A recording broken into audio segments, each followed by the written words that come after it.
أعوذ بالله من الشيطان الرجيم. بسم الله الرحمن الرحيم. اهدنا الصراط المستقيم صراط الذين أنعمت عليهم غير المغضوب عليهم ولا الضالين. سورة فاتحة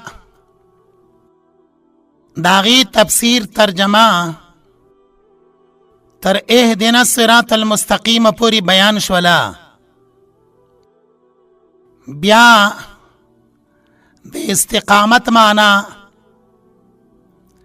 او د استقامت سره چې کومې خبرې تړل شوي وي داغی تذکرم وشولا. تیر شوي سبق کې د دې خبرې عنوان ورکړل شوی و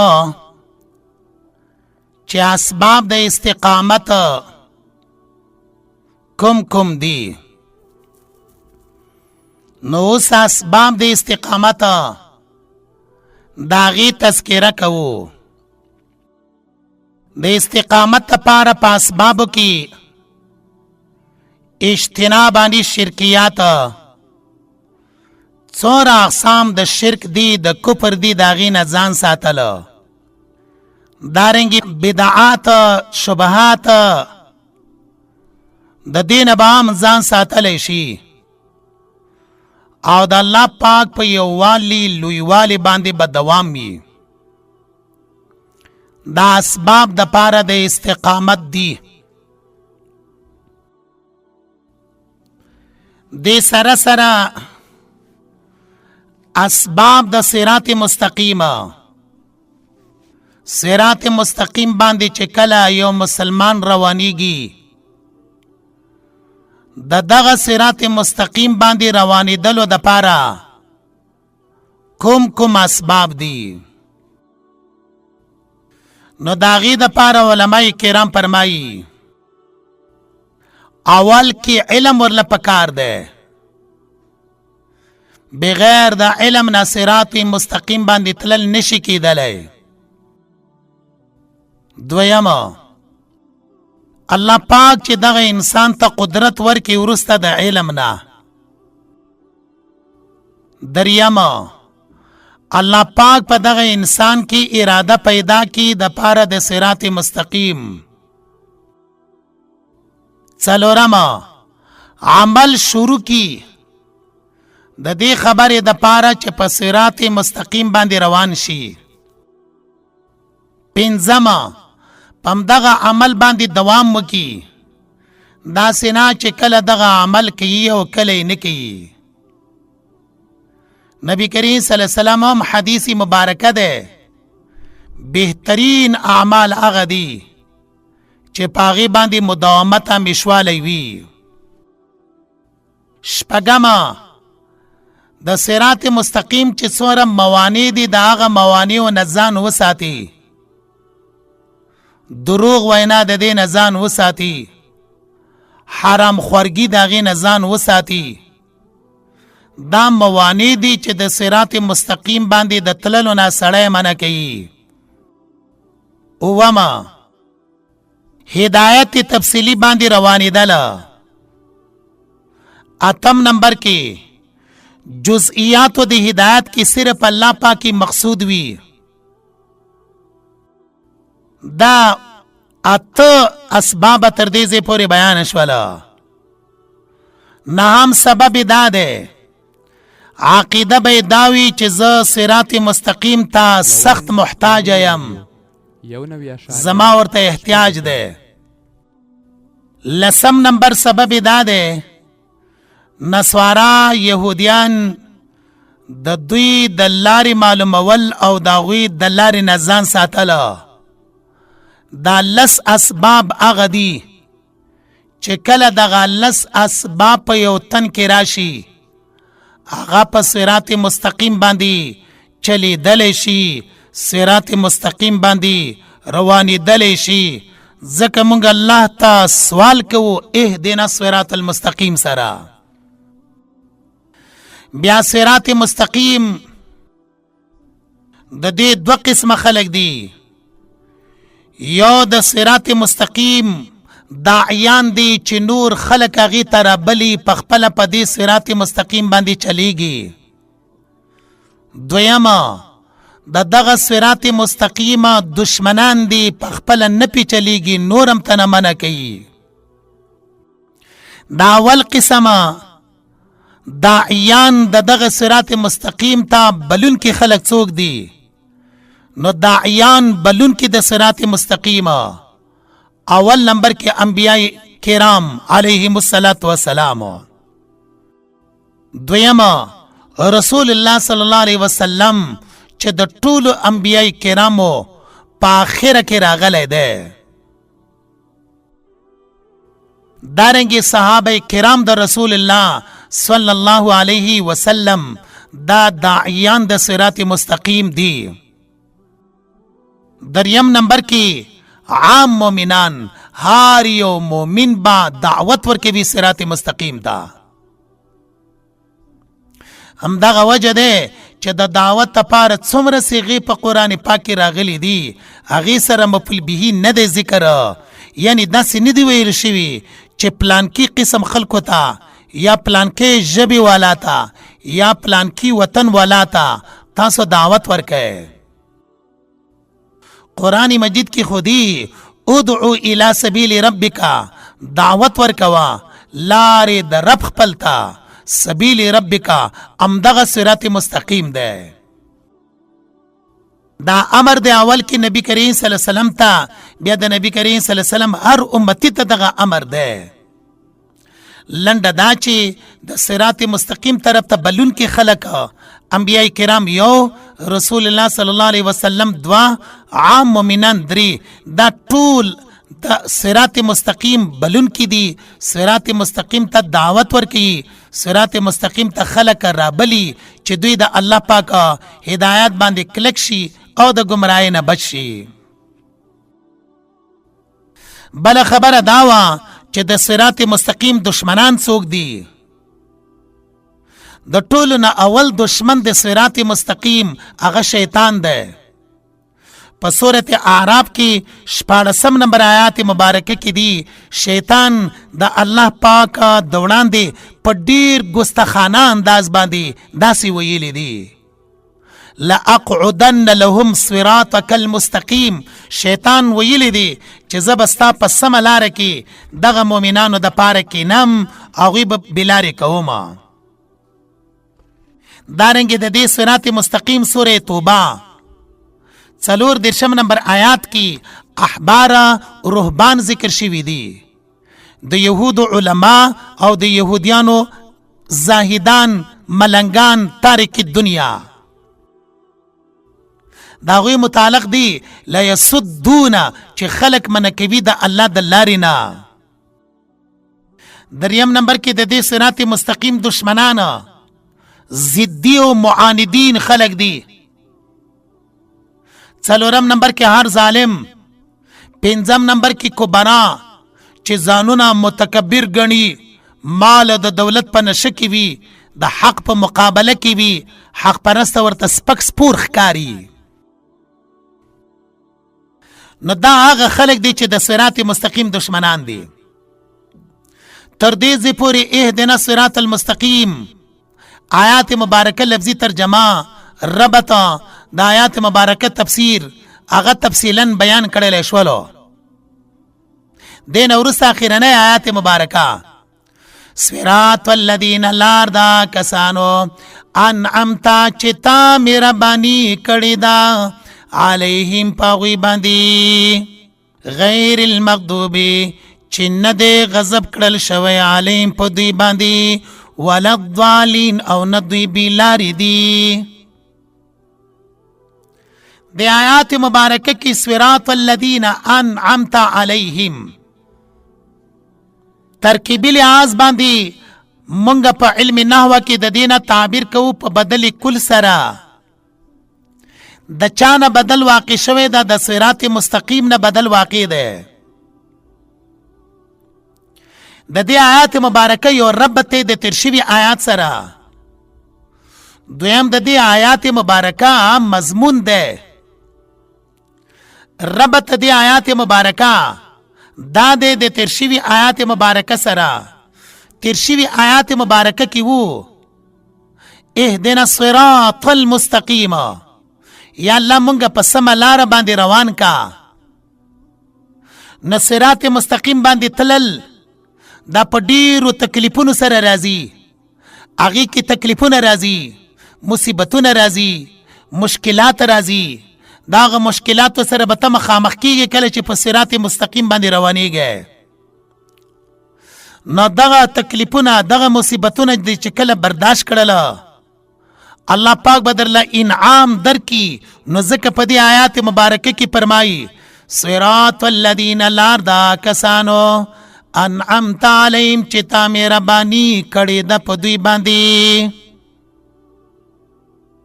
دا د دې آیات مبارکه د مخکې آیات مبارکه سره ربط او مناسبت شولو. مضمون د دغه آیات مبارکه دا ده چې په دې آیات مبارکه کې درې فریقه درې ډلې بیانېږي. اوله ډله د مسلمانانو مؤمنانو ده په دې الفاظ مبارکه سره انعمت علیهم، کوم ته چې منعم علیهم ویلی شي. دویمه ډله غیر المغضوب علیهم، مغضوب علیهم،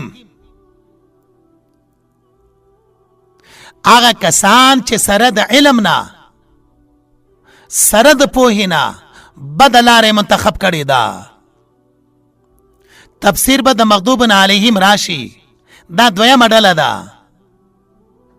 دریمه ډله ولضالین، هغه خلک چې هغه بېلارې شوي دي.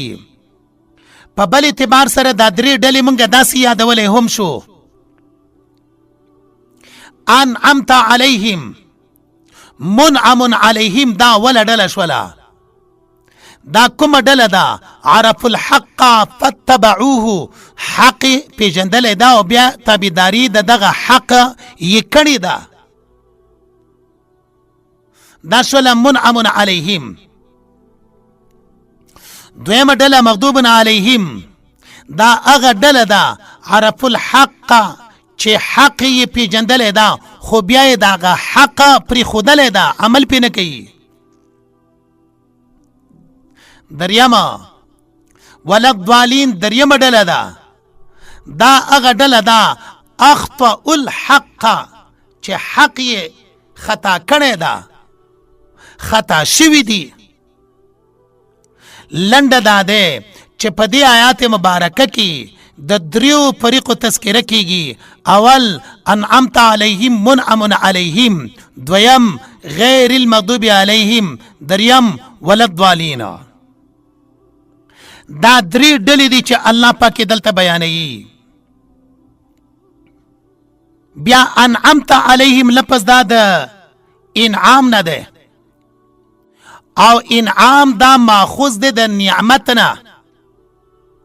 نعمت خپل تعریف ده عبارة عن المنفعة المفعولة على جهة الإحسان إلى الغير.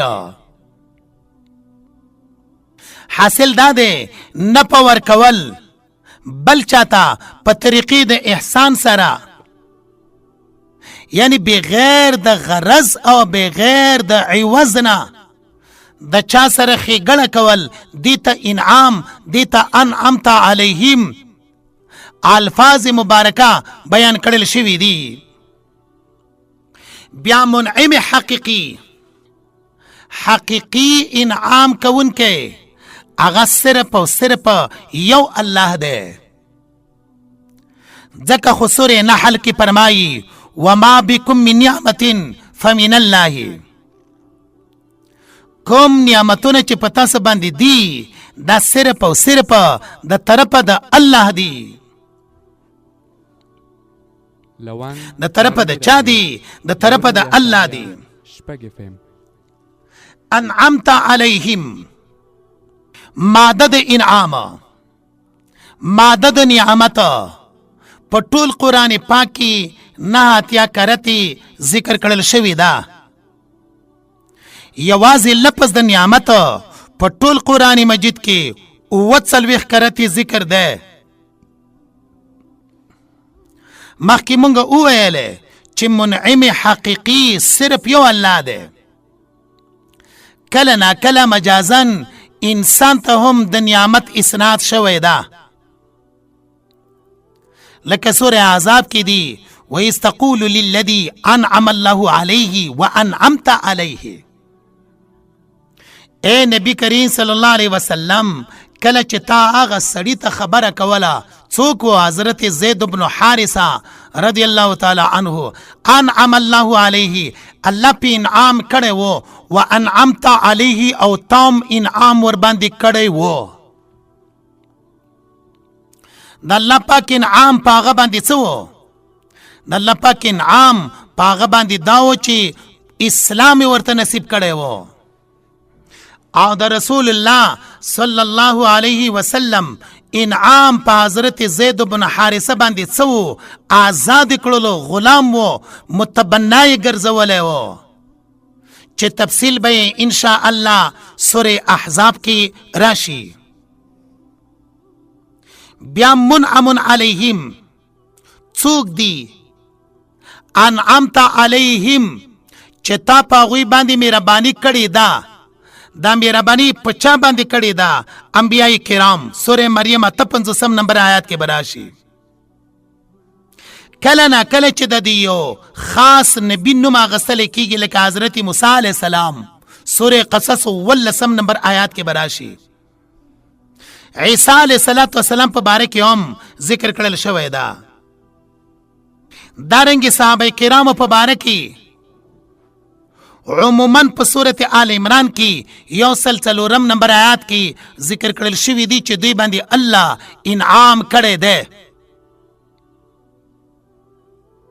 کله دی یو خاص صحابي نوم ذکر کوي لکه وړاندې مو وویلې حضرت زید رضی الله تعالی عنه.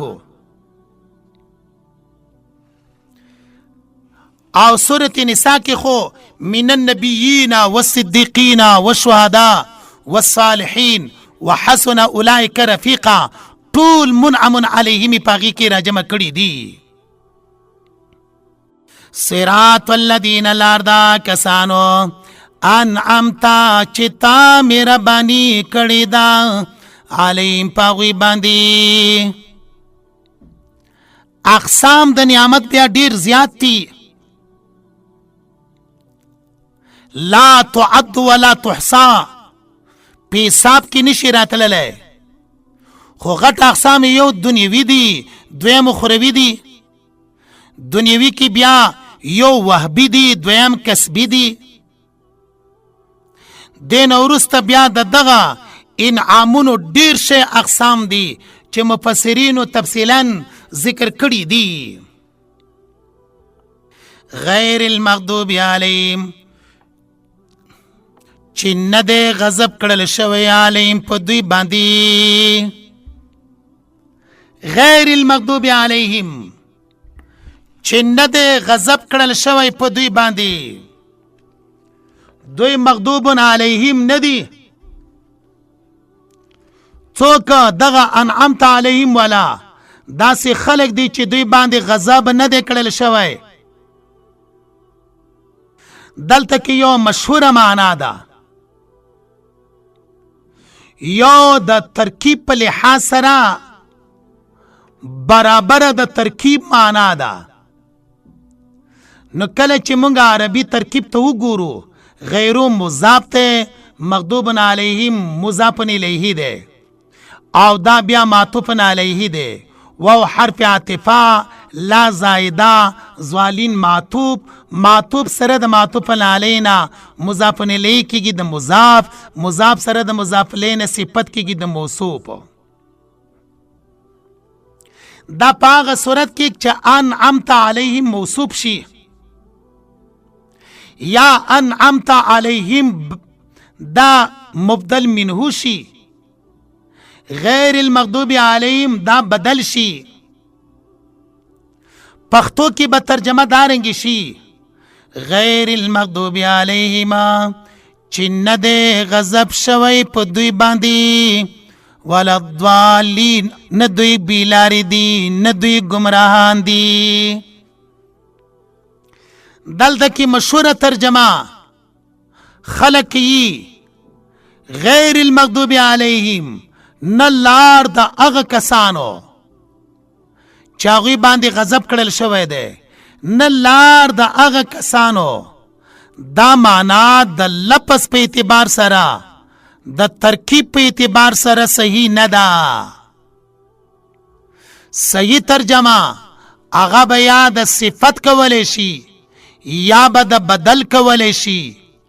کچری صفت شي یا بدل شي ترجمه به بیا دارنګي مونږه کوو. غیر المغضوب علیهما چې نه دی غضب کړل شوی په دوی، ولا الضالین او نه دوی بیلاری دی.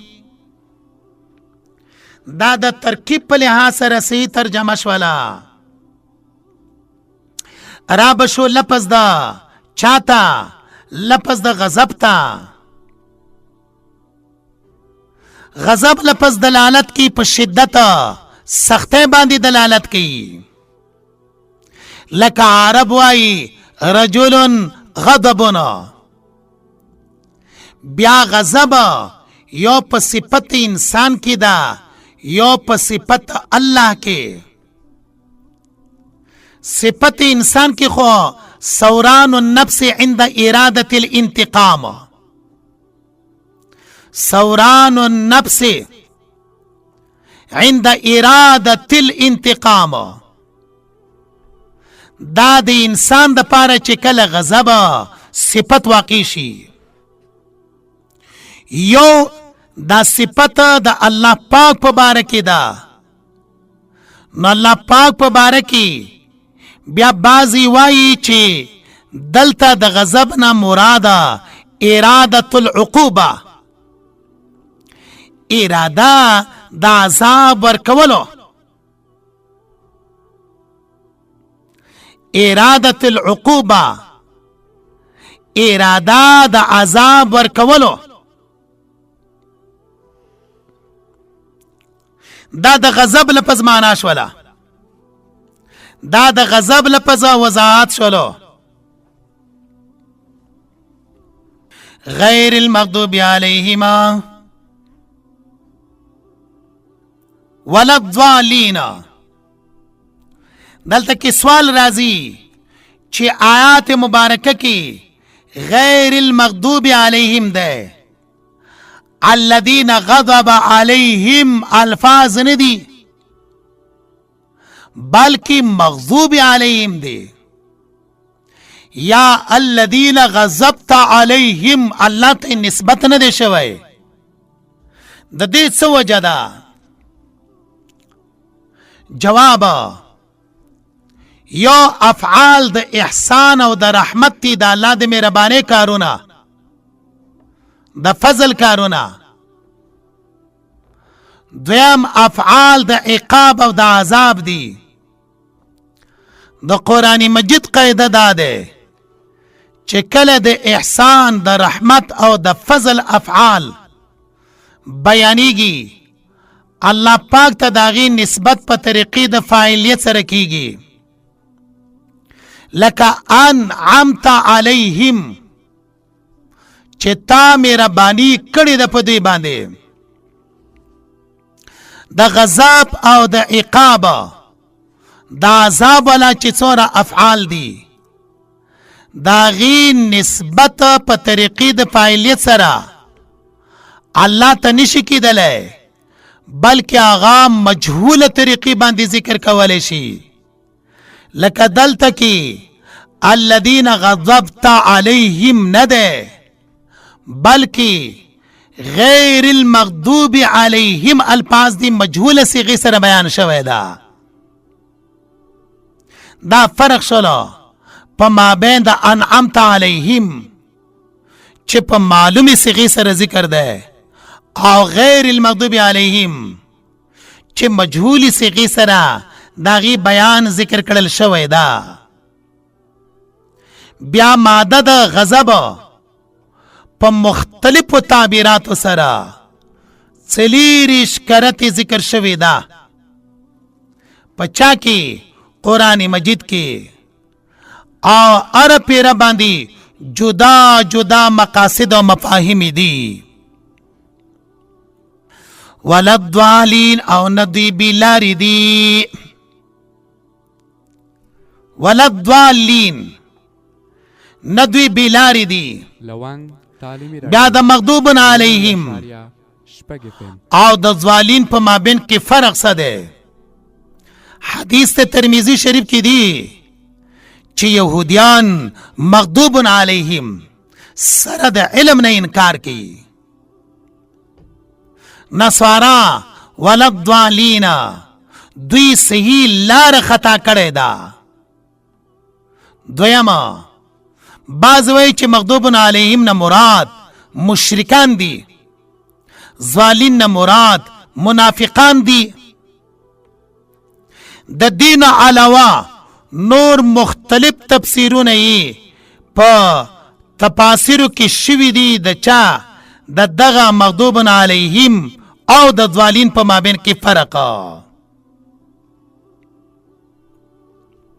سوال دا راځي حدیث مبارکه کې خو یهود او دارنګي نصارا بیان کړل شوی دي دا مفسرین ولی تعمیم کوي جواب د دې خبره د پاره دا ده شاه ولی الله رحم الله فرمایي چې دا تمثیلا په طریقې سره يهوديان او نصارا ذکر دي یعنی کچرته تاسو مثال د مغضوب علیهم یا مثال د ظالینو ګوره نو په خارج کې مثال یهود او دارنګي نصارا دي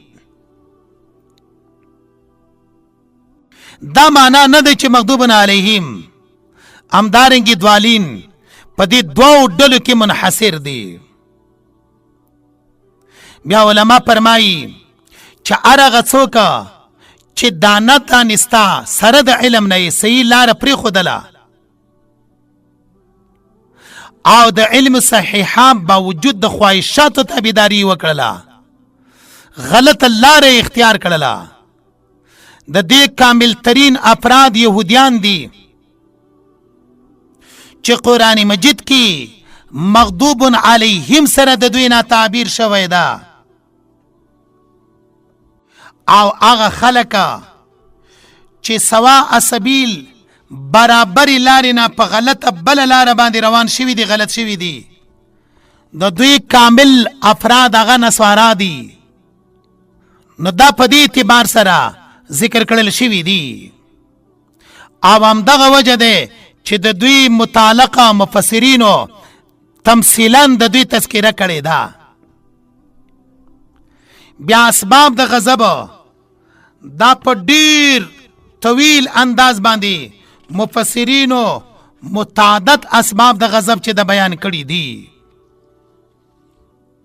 دین اورس لفظ د چا ده لفظ د ولد والین ده معنا لغوی د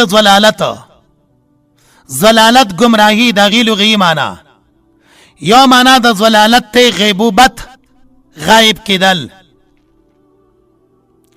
بل معنی د ضیاء بربادیدل بل معنی د موت مرګ څلورمه معنا دفن المیت مړی خخول پنځمه معنا خفا پټواله شپږمه معنا نسیان ورکیدل اومه معنا سقوط غرزیدل اتمه معنا ذهاب تلل نهمه معنا جهل دا نه معناګانی د ضلالت بیان کړل شوی دی شرعان ضلالت څه ته وایي شرعان د ضلالت معنا څه ده د شرعي لارې نه اوړېدل بې لارې کېدل برابر خبره دی چې په خطاې سره وي او که په قصد سره وي هغې ته ضلالت ویلی شي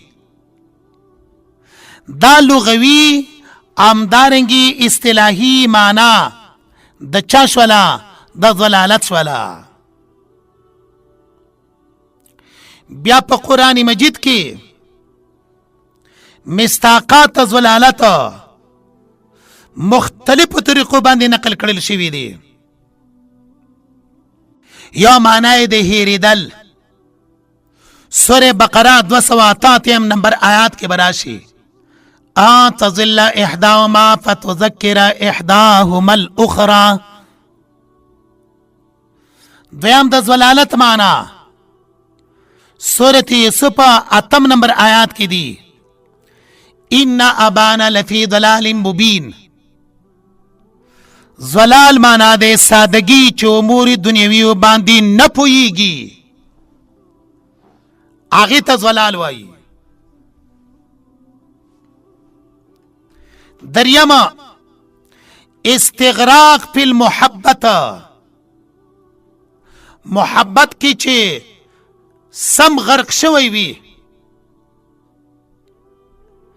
سورۃ یوسف 95 نمبر آیات کی دی کله چې ډېر زمانہ وروسته حضرت یوسف علیہ السلام تذکرہ یعقوب علیہ السلام کولا نو خپل کور کی پامل کی خلق ورته ویل انک لفی ضلالک القدیم. آلته کې د ضلال معنا ده په غرق شوی محبت کې، پوخ محبت کې. دا په اعتبار د مشت نمونه خوروار یو څو مستاقات د قرآن مجید نه مونږ ذکر کړل. سورہ ضحا کې به ووجدک ضالا فهدا آلته کې به لفظ د ضال معنا په ډېر تفصیل سره راشي. دا خو د ضلالت مستاقونه وو په قرآن مجید کې. تفسیر بیضاوی کې لیکلی دی ضلالت څه ته وایي؟ العدول عن الصراط قصدا، د نیغي او د سمې لارې نه اوړېدل په قصد او ارادې سره، دې ته ضلالت ویلی شي. تر دې د پورې د ضلالت معناګانې مونږ بیان کړلې. ولضالین او نه دوی بې لارې دي. دلته کې لفظ د لا د پاره د تاکید ذکر کړل شوی دا. لفظ د لا د پاره د تاکید ذکر شوی دا. نو دا وام براتلو چې دا عتب دی په انعمت علیهم باندې. خو کله چې ولد ضالین وویلې هغه وهم ختم کړلی شولو. بیا مستاقات د ضالینو گمراهان په قرآن مجید کې اسباب د ضلالت چې کوم اسباب د گمراهی دي دا د مفسرینو یو طویل بحث ته تفسیر اتقان کې په ډېر تفصیل سره نقل کړل شوی دی. مونږه د سبق د په ذهن کې د پاتې کېدلو دپاره د هغې نه صرف نظر وکړلو، هغه مې ذکر نه کړله. تر دې ځای پورې د سورة فاتحې هغه تفسیر چې کوم ضروري و بیان کړلی شولو. یو ځل بیا د سورة فاتحې په مضامینو باندې الحمدلله ټول صفتونه د خدای توب الله لره دي. دا دعوت سورت شولا رب العالمین چې پالون کوي د ټولو مخلوقاتو دی. دا اول دلیل شولو. الرحمن الرحیم بی حد مهربان دی، رحم والا دی. دا دویم دلیل شولو د پاره د الحمدلله. مالک یوم الدین واقدار د ورځې د جزا او د سزا دی. دا دریم دلیل شولو په دعوه باندې. دینا ورستا آیات مبارکه کی تفریع دا ایاک نعبدو خاص تالرا بندگی کو مونگا و ایاک نستعین خاص تانا مدد غواړو مونگا پا آریو شکی پا آریو کار کی ورپسی آیات مبارکه کی تعلیم المسئله ده تعلیم د دعا تعلیم د سوال خودلو په دې الفاظو سره اهدنا کلک کې مونږه اهدنا روان کې مونږه الصراط المستقیم په لار نیغه باندې آخرنی آیات مبارکه کې درې فریق بیان کړل یو انعمت علیهم دویم مغضوب علیهم دریم ضالینا نو تذکره دارنگی دا صراط الذین لار دا کسانو انعمت علیهم چتا مهربانی کړی دا په دوی باندې غیر المغضوب علیهم دا دسی خلق دی چې غضب نه دی کړل شوی په دوی ولا الضالین او نه دی بیلاری دی دا د سورۃ فاتحی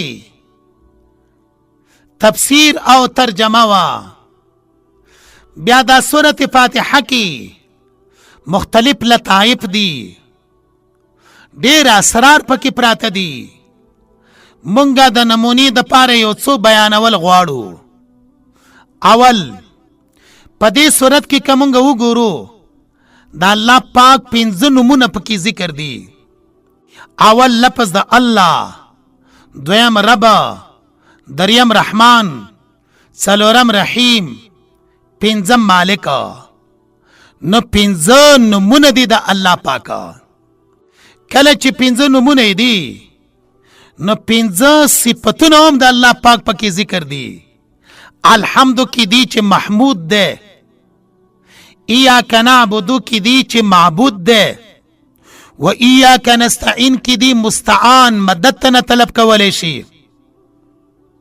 اهدنا الصراط المستقیم کی دی چې هادی ده انعمت علیهم کی دی چې منعم ده پنځه صفاتونه د الله یو ځل بیا پاغي باندې نظر واچوي محمود معبود مستعان هادی منعم دا پنځه صفاتونه د الله شولا کله چې پنځه نمونه دي پنځه صفاتونه دي نو دلته کې پنځه قسمه عبادت هم پکې ذکر دي پنځه عبادت هم دي اول بسم الله الرحمن الرحیم تسمیه د تسمیه ویل دا عبادت ته دویما الحمدلله تحمید حمد دریما ایاک نعبد تعبد څلورما و ایاک نستعین استعانت شلو پنځما اهدنا الصراط المستقیم دعا مخ العبادت ته نبی د سره خبره یادو یو دا دی چې پنځه نمونه پکې ذکر دي د الله دویم پنځه صفاتونه پکې بیان شوي دي د الله دریم پنځه قسمه عبادت پکې ذکر دی د الله دین ورستا پنځه صفات بندګۍ دي پکې یو صفت ایاک نعبد عبادت دویم ایاک نستعین استعانت دریم اهدنا الصراط المستقیم طلب دی ہدایت څلورم صراط الذین انعمت علیهم طلب د نعمت او پنځم نمبر کې کله چې مونږه اهدنا الصراط المستقیم باندې نظر واچو طلب د استقامت نو پنځه صفات بندګۍ د الله عبادت استعانت طلب الهدایت طلب الاستقامت او طلب نعمت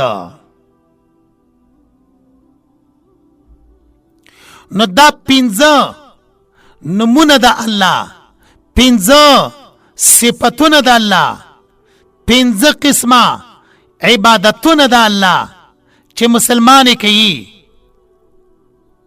او دارنګي پنځه صفتونه د بندګۍ دا په دغه صورت کې بیان کړل شوي دي. دین وروسته د سورة فاتحی او بل لطیفه بیانوو، هغه دا چې د دې لطیفې د یادولو نه وړاندې دا خبره یاد ساتل پکار دی چې کله یو انسان سفر کوي، سفر کې د پنځو خبرو خیال ساتي. اول ځان سره خرچه اخلي، دویم د سورلۍ انتظام کوي، دریم د پرامن لارې تلاش کوي، څلورم د خیرخوا او د زړه سوانده ملګري په تلاش کې چې سفر کې را سره وي، پنځم بدخوا او د بد ملګري نه ځان ساتي. حضرت عبدالله ابن عمر رضی الله تعالی عنهما فرمایي چې یو ځل رسول الله صلی الله علیه وسلم زه د خپلو اوږو نه ونیولم، ماته وفرمایل کن فی الدنیا کأنک غریب او عابر السبیل، دنیا کی لکه د لارې تیریدونکی یا دنیا کی لکه مسافر وسیګه، د دنیا د ډول ډال سره خپل زړګی متړه. نو موږ ټول مسافر یو. کله چې سورة فاتحه شروع کو، الحمدلله رب العالمین الرحمن الرحیم مالک یوم الدین، صفات کمال دا اللہ بیان کو، دا اللہ پاک صفتونه نمونه مبارک بیان کو. مالک یوم الدین کی زمنګ د پاره د خطرې یو زنګ ده. هغه زنګ دا دی چې مونږ په دې دنیا کې مسافر یو، دې دنیا کې زمونږه اوسېدل همیشه د پاره نه دي، دوامن او بقاءن دلته کې مونږ نشو پاتې کېدلی. نو مونږ په حالات سفر کې یو، که ولاړ یو په سفر کې یو، که ناست یو په سفر کې یو، که وده یو په سفر کې یو، خوراک او څښاک کوو په سفر کې یو، روغ او بیمار یو په سفر کې یو، دیندار بېدین یو په سفر کې یو. مسافر د پاره پنځه خبرې ضروري دي. اوله خبره مونږ ویلې خرچه ورته پکار ده چې د سفر خرچه ورته یي. اوس زمونږ یو داسې سفر دی چې ډیر طویل دی، ابدي دی، بالکل خاتمه لري نه. د دغه سفر د پاره به خرچه څه الله پاک مونږ ته وفرمایله ایاک نعبدو، د الله پاک بندگی چې شل اقسام مونږ د عبادت بیان کړل، دا زمونږ د دغه طویل د اوږد سفر خرچه ده. دویمه مسافر د پاره په سفر کې ضرورت چا دی؟ د سورلۍ دی. د دغه اوږد سفر د پاره زمونږ سورلي څه دی؟ و ایاک نستعین، دا الله پاک استعانت، دا الله پاک مدد، دا زمونږ د سفر سورلی ده. دریمه مسافر د پاره په سفر کې د پر امن لار تلاش پکار وي. داسې لار دی پر امن لار منتخب کی، چاغي کې غله نه وي، پاغي کې قاتلان نه وي، د سر ته د مال ته نقصان او دارنګي خطر نه پیښي. داسې یو لار باندې د سفر پکار ده. نو مونږ ته الله پاک پر امن لاره د عذابونو نه، پر امن لاره د مصیبتونو نه، پر امن لاره د جهنم ته د داخلېدلو نه هغه څه بیان کړله؟ اهدنا الصراط المستقیم، صراط مستقیم دا ستاسو لاره ده د سفر. په دې باندې دنیا کې وچلیږئ، الله پاک ته به ورسېږئ وروسته د مرګ نه، الله پاک نعمت ته به ورسېږئ وروسته د مرګ نه، الله پاک به تاسو سره شفقت وکړي وروسته د مرګ نه. مسافر د پاره څلورم شی چې هغه ډېر ضروري دی، په حالات سفر کې د هغې به خیال ساتي هغه دا دی زړه سوان دی چې د ملګری خیرخوا همدرد داسې یو سړی چې هغه د ده سره همدردي معاون همکاري کوي. الله پاک فرمایي دا آخرت دغه طولاني سفر باندې چې تاسو راځئ ستاسو د زندګۍ ملګري به څوک وي؟ منعم علیهم، دا ستاسو خیرخوا دي. او په دغه منعم علیهم کې اوله ډله څوک دي؟ من النبیین انبیاء کرامه. د انسانانو د پاره په انسانانو کې د ټولو نه زیاته خیرخوا، د ټولو نه زیاته د هغوی د خیرخواهۍ د پاره متلاشي څوک دي؟ څوک یې تلاش کوي د دې د خیرخواهۍ؟ هغه انبیاء کرام دي. لکه رسول الله صلی الله علیه وسلم د انسانیت د غم او د فکر په باره کې یو شپه دغه آیات مبارکه ټول شپه تلاوت کولو. ان تعذبهم فانهم عبادك وان تغفر لهم فانك انت العزيز الحكيم. آیات مبارکه ترجمه دا ده ان تعذبهم یا الله که ته دوی ته سزا ورکوي نو هیڅوک په تا باندې اعتراض حق نه لري، نه کولی شي، ځکه فانهم عبادك دا ستا بندگان دي، ته مالک یې، ته خالق یې، دوی ستا مخلوق دی، دوی ستا مملوک دی. وان تغفر لهم کچرې ته بخې یا الله نو دا ستا د کمزورۍ دلیل نه دی، ځکه چې فانک انت العزیز الحکیم، ته زورور یې، ته د حکمت والا یې. نو موږ دا خبره وکړله چې څلورم نمبر کې په سفر کې د مسافر د پاره یو د زړه نه محبت والا، مینې والا، خیرخواهۍ والا ملګری پکار دی. نو هغه یې موږ ته په ګوته کړله انعمت علیهم. او پنځم نمبر کې دی به ځان د چا نه ساتي؟ ځان به د داسې ملګري نه ساتي چې هغه د ده د ژوند دپاره، د ده د عزت دپاره خطر جوړیږي. هغه الله پاک وښودله غیر المغضوب علیهم ولا الضالین. تاسو مرګلتیا د مغضوب علیهم او د ضالین نه ځان وساتئ. که چېرته به د دوی سره مرګلتیا کوله ستاسو دغه لوی سفر دا په خطر کې غورځوي. نو لنډه دا دی چې موږ ټول مسافر یو. مسافر د پاره 5 خبرې ضروري وي. زموږ د آخرت د سفر د پاره خرچه ایاک نعبدو ده، سورلی و ایاک نستعین ده، لار اهدنا صراط المستقیم ده، ملګری انعمت علیهم ده چې زموږ مرګلتیا ورسره وشي او هغه زموږ د پاره خیرخواهي. بدخوا ملګرو نه ځان ساتل، غیر المغضوب علیهم ولا الضالین چې مغضوب علیهم او ضالین دي. دا یو څو لطایف ته چا د سورۃ فاتحه چې د تفسیر په آخره کې بیان شوله، یو څو لطایف به نور هم وي چې هغه به ان شاء الله تعالی آینده درس کې مخې ته راځي. سبحانک اللهم وبحمدک اشهد ان لا اله الا انت استغفرک واتوب الیک واخر دعوانا ان الحمد لله رب العالمین.